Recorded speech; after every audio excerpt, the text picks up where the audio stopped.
safe is a relative thing, George. It's a little cold in the 30s here in Times Square, and there are a lot of people down there between 44th and 45th.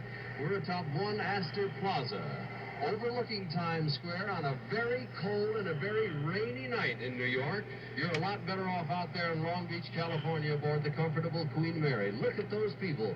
About 15 minutes ago, they were nowhere. You couldn't see them anywhere. Then from out under the marquees of the theaters from all over the place, they appeared as if by magic.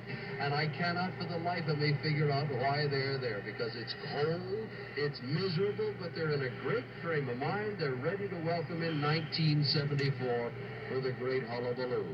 With umbrellas, with placards, with signs and everything. Back we go once again to continue all the way along and check in with us live here at Times Square, back to California. Say, what do you mean what's happening? It's raining, that's what's happening. However, there are a lot of people still out there happy about the whole thing. Why? I will never know. Deep in the heart of Times Square. Not where it's warm like it is in California with you, George, my golly. And in a few moments, the big countdown to midnight that everybody watches will happen live here on NBC, and we invite you to stay tuned for New Year's Rockin' Eve 74, continuing from California. Dick Clark live from Times Square with a big countdown coming up in just a moment or two. The people at Dr. Pepper have asked me to be sure to wish each and every one of you a happy and safe New Year. And if anybody suggests having one for the road tonight, make it a Dr. Pepper. You know, like millions of people, you probably tried Dr. Pepper and love its different taste, but you may not have tried this. Dr. Pepper hot with lemon. It's surprisingly good. Just heat Dr. Pepper up and serve it piping hot with a slice of lemon.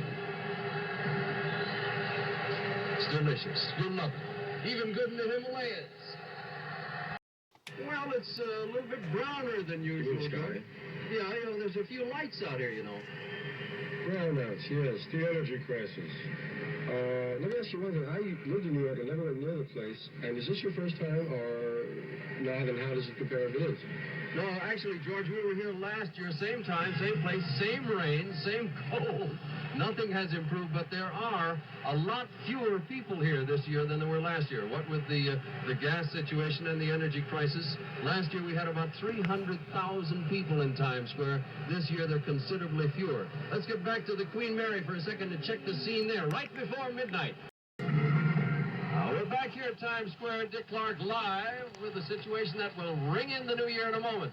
Got to remind you that tomorrow, here on NBC at halftime, the Rose Bowl, Tower of Power will be there, performing, I hope, in a lot warmer climb than we have here. It's approximately 36 degrees, as hundreds of thousands of people here in Times Square and millions of people the world over watch that descending ball atop the old Allied Chemical Building. In a moment, it'll be 1974, and we wish you Happy New Year!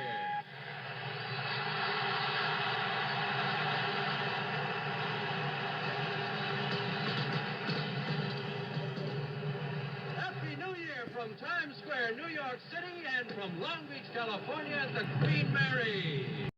As our New Year's Rocket Eve 74 continues on NBC here in Times Square behind the barricades, hundreds of thousands of people welcoming in the new year in a freezing cold downpour. A lot fewer people this year. A lot of people stayed home watching as you are on television. Down there, the rain doesn't seem to bother them. The 1974 spirit abounds, and everybody is happy as can be in Times Square. What's happening in California? To the strains of Auld Lang Syne, we welcome in a Happy New Year 1974. Thank you ever so much for joining us, even in the rain in Times Square. Back to the Queen Mary for another hour of fun here on NBC on a rockin' New Year's Eve 74.